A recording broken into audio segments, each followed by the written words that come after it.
Welcome. If you want to set password on your application in Huawei Y7 Prime 2018, for the first you have to go for the settings and then tap on the security and the privacy.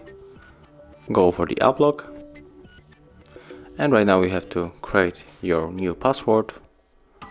So in my case it will be 1, 2, 3 and 4, and confirm with the same password. And we got the question, we can of course change it.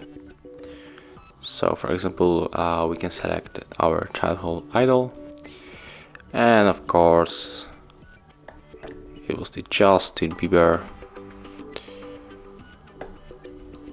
Click on the finish, and right now from this list you can select the application that you want to protect with the password.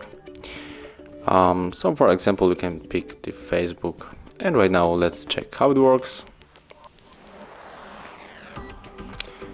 Where is Facebook? It will be here probably.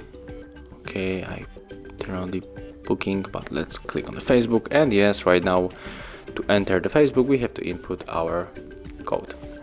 So thank you guys for watching, leave thumbs ups, comments and subscribe to our channel.